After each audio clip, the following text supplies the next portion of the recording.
You're scuba diving in the warm waters of your favorite fishing spot. Ordinarily, you're the most dangerous predator in this watery wilderness. But there's another hunter patrolling the reef today. It's a vicious shark, and it's out for your blood. You do your best to fend him off, but he's faster than you and deadlier. How can you defend yourself from a ruthless, relentless man-eater? In the waters off the Cayman Islands, you feel like you're in your element. Decked out in scuba gear and armed with a spear, you're hunting down a species of an invasive fish. Unfortunately, there's something else here that's on the hunt, and you are the prey.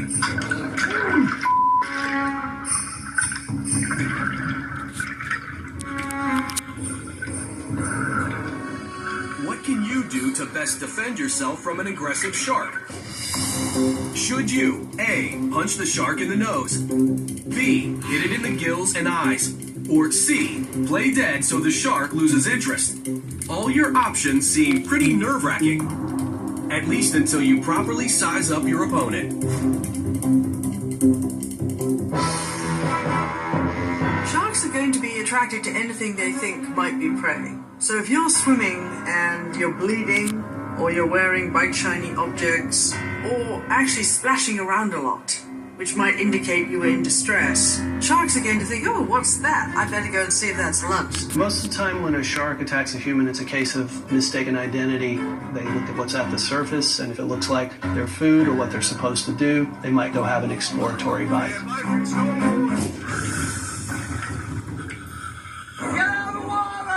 If you see a shark in the water and you are concerned, immediately go tell the lifeguard. I would never necessarily panic. If you scream shark in the water, everyone starts kicking the water, splashing. Sharks have rows and rows of teeth. They can have between 3 and 15 rows of teeth. They're razor sharp, these teeth. And that's really how they catch their prey. Their bite isn't particularly hard. It's actually their teeth that are so sharp that it can cut through and tear so much. Nearly 100 people are attacked a year by sharks, often in less than 6 feet of water. Usually people who are attacked never see them. They're very quiet and quick and will have bitten you before you know. Often we get great whites off the coast of California and nobody's aware that they're there. They definitely know they're the wolf at sea. They know what they're doing. Which takes us back to you. Going toe-to-toe with a ruthless, jittery shark bent on finding its next meal. So what would you do to survive? While it seems to go against reason, your best shot at surviving is to take the fight to the shark and choose B. If you are attacked by a shark or you're charged by a shark and it's right on you, you should definitely claw the gills, punch and claw the eyes. You don't want to panic. You don't want to give up. You want to go for the eyes, go for the gills if possible. If you can block the water flow going over their gills, meaning grab a gill and yank on it, chances are that's not going to be so comfortable. They have to breathe just like you do. And keep fighting the shark as long as you can. Probably they're going to give up on you before you give up. Whoa!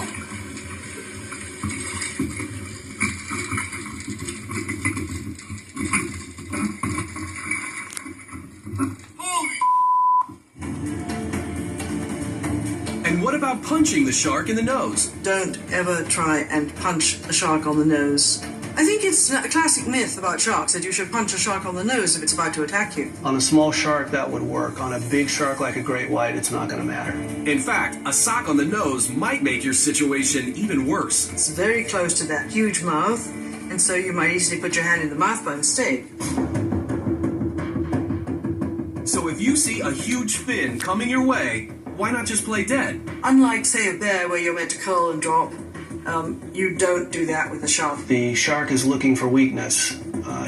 They're going to continue feeding on you if you play dead. Sometimes people can get an arm badly severed, or the same with a leg. And what they classically do, sharks take a bite, and then they sort of stand back and watch until the blood is drained out of the prey. Ah! Ah! Ah! But why not just turn and swim away? Trying to outrace a shark is not going to happen. If the shark wants to ambush you or catch you, there's no way you're going to outswim a shark. So it's probably much better not to try to swim to shore because you're going to splash, make a noise, and you'll just attract the shark. With more people out on the water and in shark territory, attacks have gone up over 30% in the last 5 years. Most of the people who are swimming have absolutely no idea that even at about 3 or 4 feet deep, they're swimming with these wonderful up to 6 foot long sharks.